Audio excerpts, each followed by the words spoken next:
Hello there YouTube, it's your boy B3, back with another kicking graphic novel review.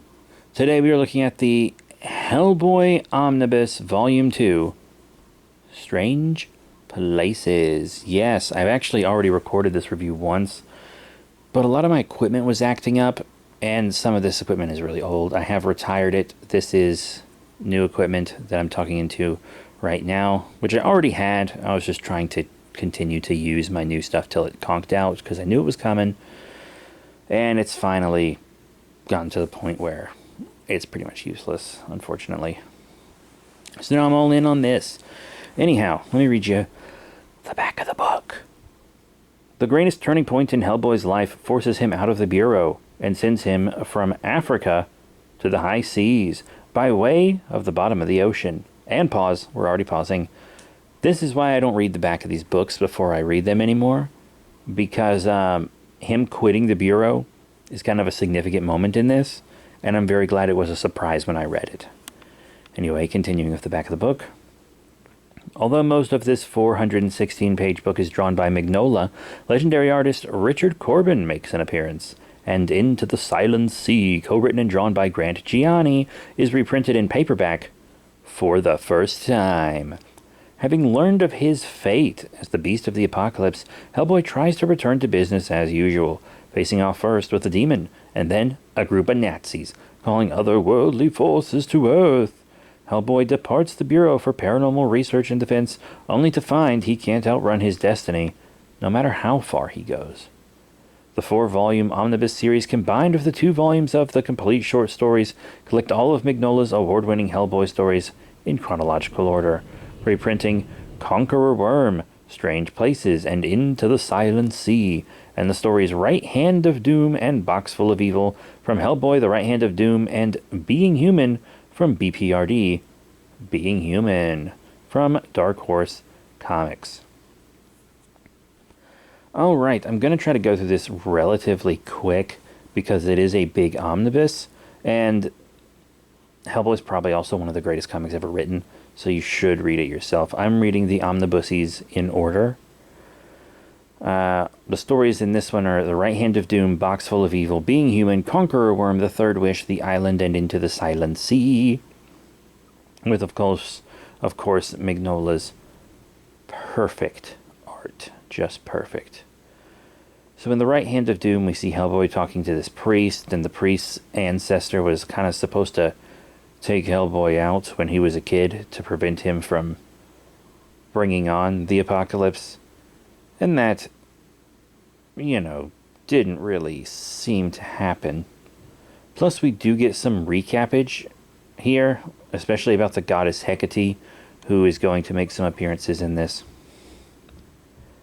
Which is cool, which is good, which is ace. But it's like, even if Hellboy chopped off his arm, it could still be used for the apocalypse. If anything, it would be more dangerous, because then anyone could just grab it and use it, We also get this story where this box is taken from a home, and it turns out there is a very, very dangerous demon inside who turns a guy into an ape and is possessing a woman, etc. And a guy takes control of this demon using its true name and whatnot. And this is actually the story with the very famous 3-panel series where Abe Sapien says, "Is that a monkey?" Hellboy shouts, "He's got a gun," and then a chimpanzee opens fire, and that chimpanzee is a transmuted human. Very famous series of panels. Very famous.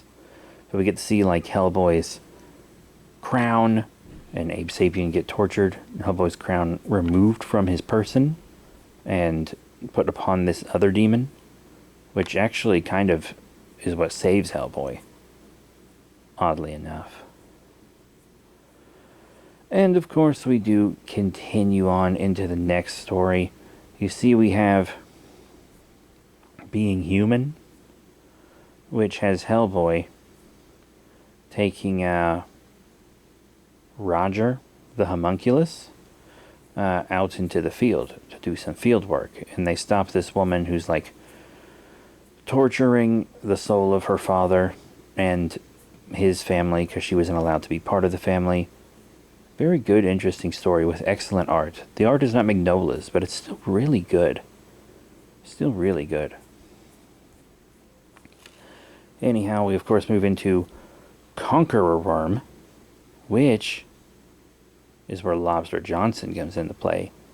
And I actually already wanted to read Lobster Johnson because I love pulpy stuff, and I could just tell by looking at it was a super pulpy book.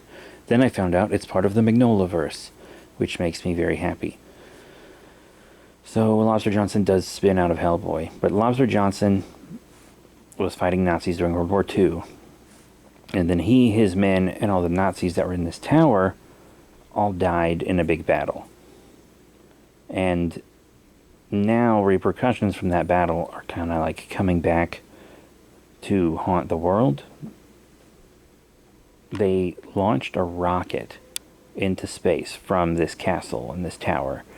And now the rocket's coming back. And they didn't send an astronaut, they sent a corpse for an eldritch being to inhabit and come back to Earth and cause the apocalypse. And of course, it is one of the eldritch beings that creates frog people. Yes, and everybody's favorite floating Nazi head is there with his mechanical monkey servant. I think Macapa. No, what's his name? Von Klimt. I'm sorry. Von Klimt is his name. And then Krigafe is the gorilla. Okay, yeah, that makes more sense. I got it. My apologies. But the ghost of Lobster Johnson is running around with Roger, the homunculus, and they're kind of tearing shit up in the castle outside of Hellboy's influence. But we also see one of the aliens from Volume 1, one of the aliens that was looking upon the resting place of the serpent. And he gives Hellboy this little box that can contain the eldritch being that has come to end the world. And of course the Nazis destroy the box. So they gotta find another way to stop this eldritch being. And that other way turns out to be Roger. So, when the Bureau sent them on this mission, they gave Hellboy a trigger to a bomb. And they put a bomb in Roger. And it turns out Roger knew and just didn't say anything. But they expect Hellboy to blow Roger up if he needs to. And he doesn't want to do it. And they're like, he's not even human. It's fine. And Hellboy's like, I'm not human either, guys. Come on. But Hellboy, of course, doesn't end up doing it. And that's actually the thing that makes him quit the Bureau. Is because they put a bomb in one of his compatriots and stuff. And expected him to blow him up. And that was fucked of them. Very fucked of them. But they're able to defeat it without setting off that bomb, so that Roger can go on to be a regular in the b.r.p.d book, which I will be reviewing soon. Very soon.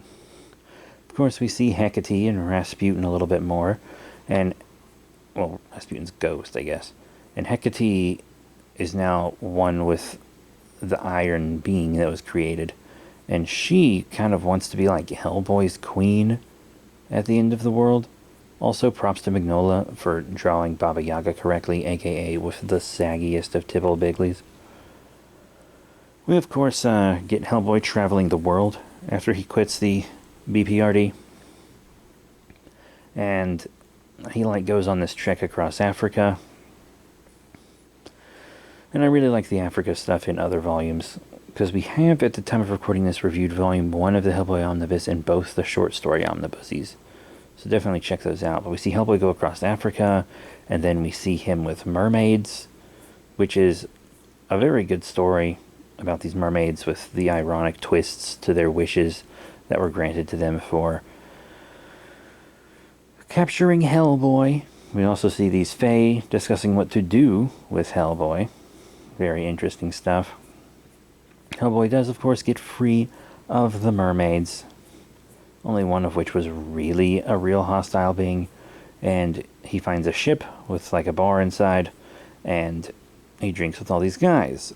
And, of course, it turns out, as we all could have guessed, He was drinking with corpses, their skeletons. He was seeing their ghosts. He was drinking leftover rum with ghosts. This, of course, is the book. It's on page 294 of this book. We get the very famous panel with Hellboy holding rum in his hand and pointing and saying, "Don't mess with me, lady. I've been drinking with skeletons." Very famous panel. That's a couple crazy famous panels just in this omnibus. Really good stuff. But Hecate, confronts him after this ship, after he leaves, and then we get more eldritch horrors. Oh, joy. And a being that thinks he can replace Hellboy as the key to the apocalypse, using said eldritch horrors. Yay. But of course, Hellboy is able to defeat them, and we get this very interesting kind of origin of the world, with these like little watching beings of light and this big dragon. How the world came to be, and when these eldritch beings come to end the world and stuff in this book, they're not trying to just wipe out all life and be the solitary life form. It's kind of like a reboot. It's like a reboot of life on Earth. That just happens every several million years. Which I think is an interesting concept, that life is rebooted. I've seen so many shows and stuff where it's just like, I'll destroy all life and blah blah blah, and it'll just be me. It's like, okay, whatever. Stupid robot, that's fine. You want to be the only thing just walking around doing nothing? Sure. Go ahead and be bored for eternity. This is much more interesting. Also, a lot of stuff in here is based on folklore that's typically not put in the forefront in Western fiction. Mignola likes to draw from global folklore, stuff from all around the world, stuff that's obscure typically here in the States anyway. Maybe not obscure where it's from, or in other countries that it's not from, but have taken a liking to it. But he likes a lot of folklore and mythology and stuff that's not from here or popular here, which is nice. And it makes the book feel really unique, even though it's based off prior works. Which is good. I mean, all fiction is based off prior fiction, if you think about it. But oh well. That's just how it be. We also have Into the Silent Sea. Another thing not drawn by Mignola. There's this ghost ship that kind of doesn't realize it's a ghost ship. And they've captured Hellboy. And they're like, oh, look at this guy. We'll take him to a carnival and sell him to something like that. And he's kind of... Hellboy's just chained to their mast, kind of reliving their last days when they summoned an eldritch horror and it did not go well for them. A lot of eldritch horrors in this book. And they love making frog people. What is with eldritch horrors and making frog people? May never know. But in the back of the book, after all the story is said and done, starting on page 402, we get the Hellboy sketchbook by Mike Mignola. And I love these sketchbooks. Mignola's art is some of the finest in the world of comics, or in the world in general. But there's also all these notes.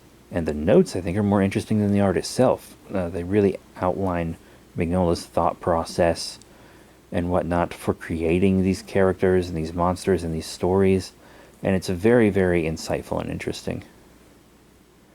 But that is it for Hellboy Omnibus Volume 2, Strange Places. Thank you all very much for your support.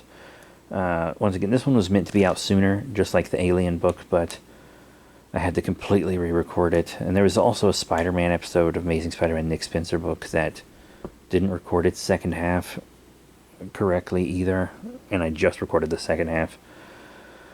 But for this book and for Alien, I thought it was best to just completely redo them. So I'm not sure what I'll do next. It'll probably be either Spider-Man or Green Lantern. That's Amazing Spider-Man specifically. But there will be more Hellboy. The next thing in the Mignolaverse I have to review is b.r.p.d. Omnibus Volume 1. And then we will just continue on from there. So that is it. Thank you once again for your support. Please remember to rate, comment, and subscribe. Check out all the links in the description below. And I'll see you all next time. Bye for now.